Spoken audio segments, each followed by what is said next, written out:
Assalamualaikum warahmatullahi wabarakatuh. Selamat pagi anak-anak. Gimana keadaannya? Sehat semua ya? Alhamdulillah. Oke, sebelum kita memulai pelajaran pada hari ini, seperti biasa kita kasih semangat dulu ya. Ketika saya mengucapkan semangat pagi, kalian ucapkan semangat pagi. Oke? Semangat pagi. Oke, sekali lagi semangat pagi. Baik. Hari ini kita sudah menginjak di bab 3.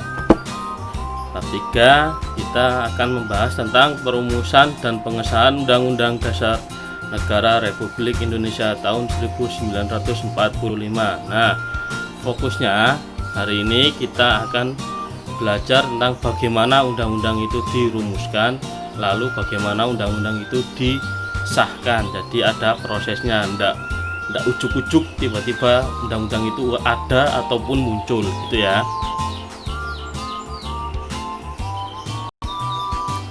Tujuan pembelajaran hari ini ya seperti yang saya ungkapkan tadi, kita akan belajar bagaimana undang-undang itu dirumuskan dan bagaimana undang-undang itu akan disahkan. Nanti kita akan belajar prosesnya bagaimana undang-undang itu dirumuskan, siapa yang merumuskan, apa isinya, dan lalu bagaimana disahkannya undang-undang itu bagaimana. Oke, nanti kita akan kupas secara bersama-sama. Nah, ini kita akan membahas tentang perumusan Undang-Undang Dasar Negara Republik Indonesia tahun 1945. Jadi yang namanya Undang-Undang Negara Republik Indonesia tahun 1945 itu tentunya adalah milik negara Indonesia, bukan undang-undangnya yang kita bahas ini tentang undang-undang negara Malaysia, Singapura atau negara Eropa. Jadi ini yang terjadi di negara kita. Nah, naskah undang-undang dasar pertama kali dipersiapkan oleh BPUPKI pada sidang yang kedua pada tanggal 10 sampai 17 Juli 1945 membahas tentang bentuk negara dan pemerintahan baru yang dibentuk. Kemudian BPUPKI membentuk panitia hukum dasar yang diketuai oleh Insinyur Soekarno. Kemudian panitia hukum dasar ini membentuk panitia kecil lagi yang diketuai oleh Supomo, namanya panitia kecil ya. Jadi BPUPKI membentuk panitia hukum dasar, kemudian panitia hukum dasar membentuk panitia kecil. Jadi naskah undang-undang dasar sebenarnya sudah pertama kali itu disiapkan pada saat sidang BPUPKI yang kedua dulu. Naskahnya sudah dipersiapkan. Nah, tadi kan sidang BPUPKI kedua kan tanggal 10 sampai tanggal 17 Juli. Nah, ini agendanya di tanggal 13 Juli panitia kecil tadi yang sudah dibentuk panitia kecil perancang undang-undang dasar membahas tentang lambang negara kesatuan dan MPR, Majelis Permusyawaratan Rakyat. Jadi panitia kecil tadi itu sidang tapi membahas tentang lambang negara kita, lambang negara Indonesia itu nanti terbentuknya bagaimana, terus negara kesatuan dan MPR itu ya nanti fungsi kewenangannya bagaimana gitu. Besoknya di tanggal 14 Juli 1945 BPUPKI mengadakan sidang lagi membahas tentang pernyataan Indonesia Merdeka. Jadi harus dibahas karena ini Indonesia mau ceritanya itu kan pada saat BPUPKI saat masa Jepang dulu kan. Nah, Indonesia harus ingin menyatakan kemerdekaannya. Nah, jadi dibahas di sidang ini. Pokoknya Indonesia itu harus segera merdeka. Di tanggal 15 Juli, nah ini pembahasan rancangan undang-undang dasarnya, bahas rancangannya bagaimana.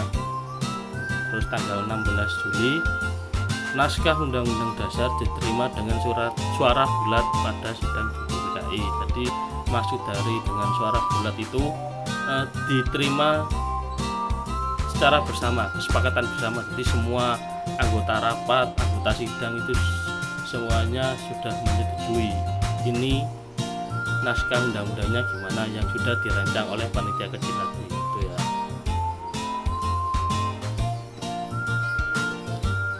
Oke, tadi perumusan. Nah, sekarang proses pengesahannya Undang-Undang Dasar Negara Republik Indonesia tahun 1945. Nah, ini kita lihat proses pengesahannya. Pada 7 Agustus 1945, BPUPKI dibubarkan. Selanjutnya dibentuklah lembaga baru, yaitu Panitia Persiapan Kemerdekaan Indonesia atau disebut dengan PPKI, dan diketahui oleh Insinyur Soekarno.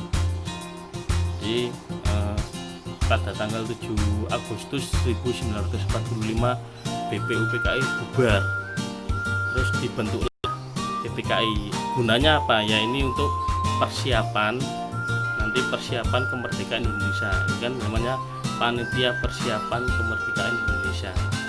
Kalau BPUPKI tadi merancang naskah undang-undang, nah ini PPKI ini Panitia Persiapan Kemerdekaan Indonesia.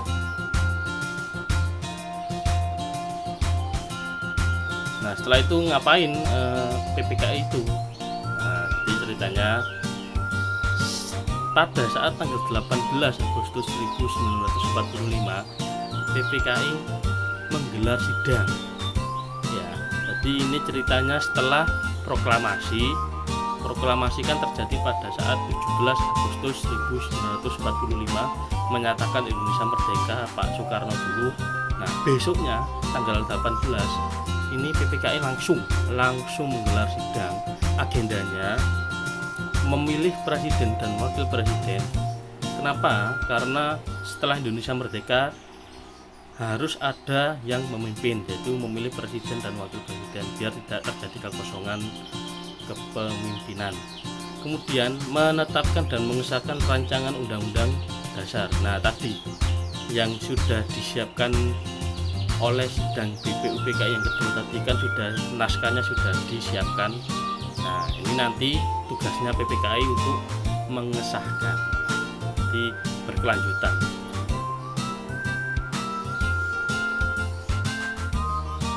Nah, tadi itu agenda sidang.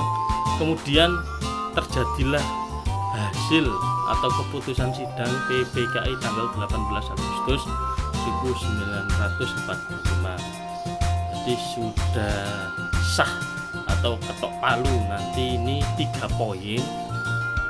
Nah, 3 poin ini sudah diketok palu hasil sidang PPKI tanggal 18 Agustus 1945. Yang pertama, mengesahkan Undang-Undang Dasar 1945.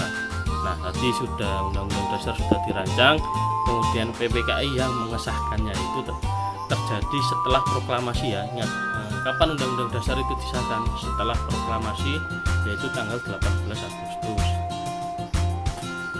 Kemudian menetapkan presiden tadi. Nah, akhirnya yang ditetapkan itu Insinyur Soekarno itu melalui keputusan bersama sebagai presiden, dan Dr. Andes Muhammad Hatta atau DRS Muhammad Hatta sebagai wakil presiden Republik Indonesia. Jadi bisa dikatakan ini adalah presiden dan wakil presiden pertama yang secara konstitusi atau secara sah.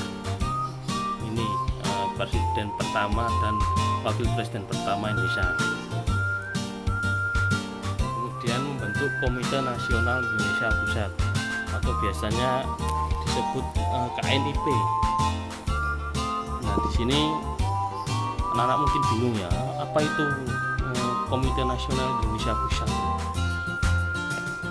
KNIP itu merupakan badan pembantu presiden yang keanggotaannya terdiri dari pemuka-pemuka masyarakat dari berbagai golongan dan daerah-daerah.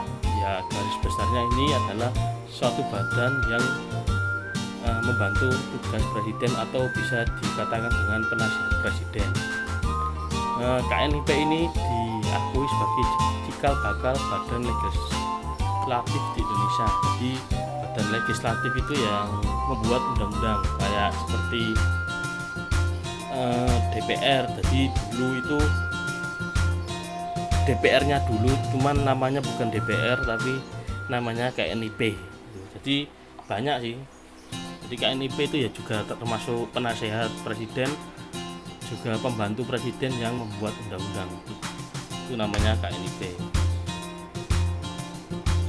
Oke, paham ya? Nanti kalau ada yang merasa masih bingung, tanya langsung saja di Google Classroom atau WA saya.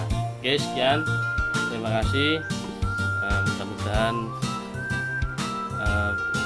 kita masih diberi kesehatan semua dan selalu semangat dalam belajar. Cukup. Assalamualaikum warahmatullahi wabarakatuh.